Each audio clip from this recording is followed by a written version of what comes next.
الحمد للہ وحدہ والصلاة والسلام علی من لا نبی بعدہ. اما بعد، کیو ٹیلی ویژن دیکھنے والے تمام ہی ناظرین کو، پوری دنیا میں اس وقت یہ ٹرانسمیشن دیکھی جا رہی ہے، سب کو بہت ہی خلوص، ادب اور احترام کے ساتھ عامر لیاقت حسین کا السلام علیکم. آئیے اپنی اصلاح کریں. ناظرین کرام، آج ماشاء اللہ الحمدللہ 12واں روزہ بھی اختتام پذیر ہوا اور اب 13ویں روزے کی طرف ہم بڑھ چکے ہیں.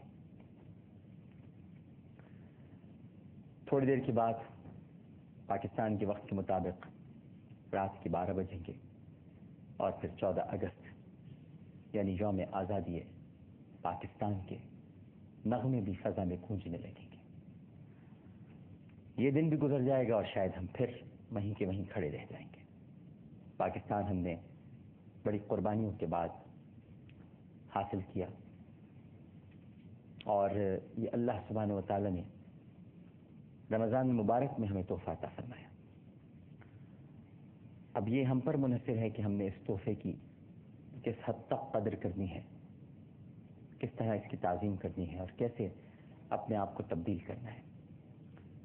تبدیلی زندگی کا ایک یوں سمجھ لیجیے کہ تبدیلی اور تغیر انسان کی زندگی کا بنیادی جزو ہے.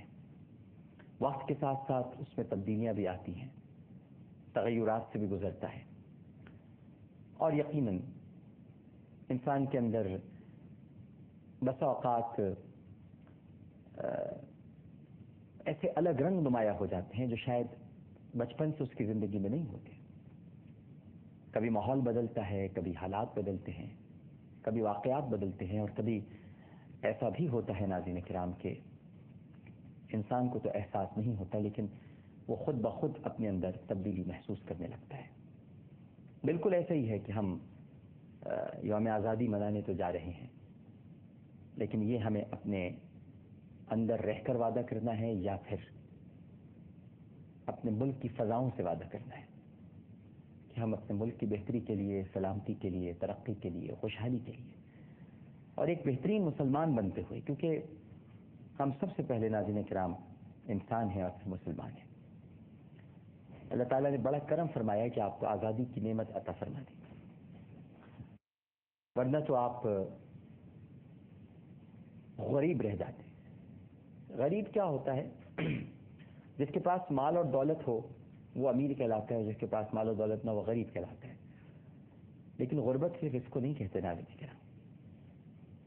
غربت کہتے ہیں جب انسان غلامی میں وقت گزارتا ہے، وہ بھی غریب ہوتا ہے،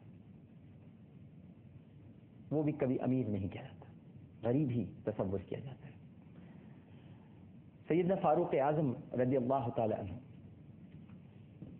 بڑا خوبصورت ارشاد فرماتے ہیں کہ محتاجی اور غربت 7 چیزوں کی وجہ سے آتی ہے. ارشاد فرمایا کہ ایک تو جلدی جلدی نماز پڑھنے سے. ہمارے یہاں آج کل آپ کسی کو نماز پڑھتا ہوا دیکھیں تو اس کی کوشش ہوتی ہے کہ دیگر امور جلدی نمٹا لیے جائیں، آرام سے نمٹا لیے جائیں، لیکن نماز بس جلدی سے پڑھ لیں. تو آپ نے فرمایا کہ غربت اور محتاجی 7 چیزوں کی وجہ سے آتی ہے. ایک تو جلدی جلدی نماز پڑھنے سے، کھڑے ہو کر پیشاب کرنے سے، پیشاب کرنے کی جگہ پر وضو کرنے سے، کھڑے ہو کر پانی پینے سے، منہ سے چراغ بجھانے سے، ایسے یوں کر کے بجھا دینا، اس سے بھی غربت اور محتاجی آتی ہے.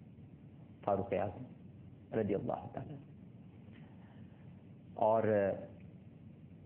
دانت سے ناخن کاٹنے سے، جس کو ہم ان باتوں کو بہت اہمیت نہیں دیتے اور جب اگر کبھی کوئی توجہ دلائے تو کہتے ہیں جی ٹینشن میں تھے تو اس لیے ہم نے.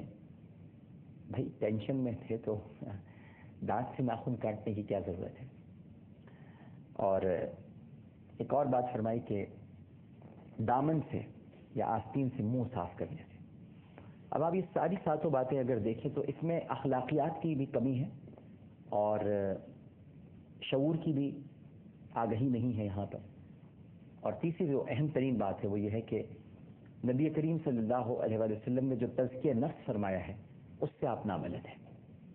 میں پھر دہراتا ہوں تو آپ یہ 7 باتیں غور کیجیے گا تاکہ ہم سب کی اصلاح ہو. دیکھیے جی، جلدی جلدی نماز پڑھنا، اس کا مطلب شعور کی بھی کمی ہے اور تزکیہ نفس نہیں ہوا، کیونکہ نماز ٹھہر ٹھہر کر پڑھی جاتی ہے، نماز بہت آرام سے ادا کی جاتی ہے. اللہ کی بارگاہ میں تو آپ کو کھڑے ہونے کا موقع مل رہا ہے، بڑے خوش نصیب ہیں. تو پھر ٹھہر کر اپنا مدعا بیان کیجیے، دعا کیجیے. اس کے بعد نماز پڑھنے کے بعد لوگ تو بس نماز پڑھتے ہیں، سلام پھیرا اور دعا کیے بغیر اٹھ جاتے ہیں. یہ بھی کتنی بڑی زیادتی ہے. تو ایک تو جلدی جلدی نماز نہیں پڑھنی چاہیے. پھر کھڑے ہو کر پیشاب کرنا، یہ اب تو اتنا عام ہو گیا ناظرین کرام کہ اب تو بڑے بڑے مالز میں، بڑے بڑے اداروں میں یورینل لگے ہوتے ہیں اور وہاں لوگ کھڑے ہو کر پیشاب کر رہے ہوتے ہیں اور تعویلات بھی پیش کرتے ہیں، بڑی تعویلات دیتے ہیں کہ نہیں جی دیکھیے بس وقت نہیں ہوتا اور بھی دنیا میں بہت سارے کام ہیں، بس جلدی جلدی. ارے بھائی، صرف ایک انسان یعنی ایک قبر پر عذاب ہی اس وجہ سے ہوا کہ وہ پیشاب کے چھینٹوں سے نہیں بچتا تھا، اس وجہ سے اس پر عذاب ہوا. اسی طرح پیشاب کی جگہ پر وضو کرنا، یہ کتنی بری بات ہے کہ کوئی اگر ایسی جگہ پر وضو کرنے بیٹھ گیا ہے جہاں پر اسے معلوم ہے، ایک تو ہوتا ہے کہ آپ لا علمی میں ایسا کام کر رہے ہیں، اور ایک ہے کہ آپ کو معلوم ہے، علم ہے کہ یہاں پر کوئی پیشاب کرتا ہے اور آپ وہاں پر وضو کر رہے ہیں. یاد رکھیے کہ غربت اور محتاجی جن 7 چیزوں کی وجہ سے آتی ہے جو عمر فاروق رضی اللہ تعالیٰ عنہ بیان کریں، ان میں ایک یہ بھی شامل ہے. تو کھڑے ہو کر پانی پینا، پانی کا بھی کچھ پینے کا بھی ادب ہے، احترام ہے. یہ بہت بڑی نعمت ہے ناظرین کرام. جن لوگوں کو پانی پینے کا میسر نہیں ہے، صاف پانی نہیں نصیب ہے، ان سے پوچھیں کہ پانی کیا ہے ان کے لیے. تو ارشاد ہوا کہ بہت ادب کے ساتھ پانی پینا چاہیے. پھر پانی پینے کے جو آداب نبی کریم صلی اللہ علیہ وآلہ وسلم سے ہم تک پہنچے ہیں وہ یہ ہے کہ پانی 3 سانسوں میں یعنی 3 وقفوں سے پینا چاہیے. برتن میں منہ نہیں ڈالنا چاہیے، سانس اندر نہیں لینی چاہیے. اس کے پیچھے بھی حکمت ہے تاکہ جراثیم سے محفوظ رہیں، اس میں جرمز نہ جائیں. اور پھر منہ سے چراغ بجھا رہے ہیں آپ جو چراغ ہے اس کو آپ بجائے اس کے کہ گل کرنے کا کوئی دوسرا طریقہ اختیار کریں، آپ اسے منہ سے چراغ بجھاتے ہیں پھونکیں مار کر، جبکہ یہ واضح طور پر ارشاد پاک ہے اللہ سبحانہ و تعالیٰ کا کتاب بلاغت میں کہ پھونکوں سے چراغ نہیں بجھاتے. اور اللہ تعالیٰ کا جو چراغ ہے وہ تو پھونکوں سے بجھایا بھی نہیں جا سکتا. تو اس کا بھی بڑا اہتمام کرنا چاہیے کہ چراغ کے معاملے میں بہت احتیاط کی جائے. یہ روشنی ہے اور روشنی رہنمائی کرتی ہے، راستہ دکھاتی ہے، بڑے احتیاط کی ضرورت ہے. اسی طرح دانت سے ناخن کاٹنا، یہ ایک ظاہری طور پر ایک عادت بد ہے، اس سے ہمیں بچنا چاہیے. اور دامن یا منہ سے آستین صاف کرنا. پھر فرمایا کہ خوشحالی 7 چیزوں کی وجہ سے آتی ہے. جیسے 7 چیزوں کی وجہ سے آپ تکالیف اور پریشانی کے شکار ہوتے ہیں، غربت میں مبتلا ہوتے ہیں، اسی طرح خوشحالی بھی 7 چیزوں کی وجہ سے آتی ہے.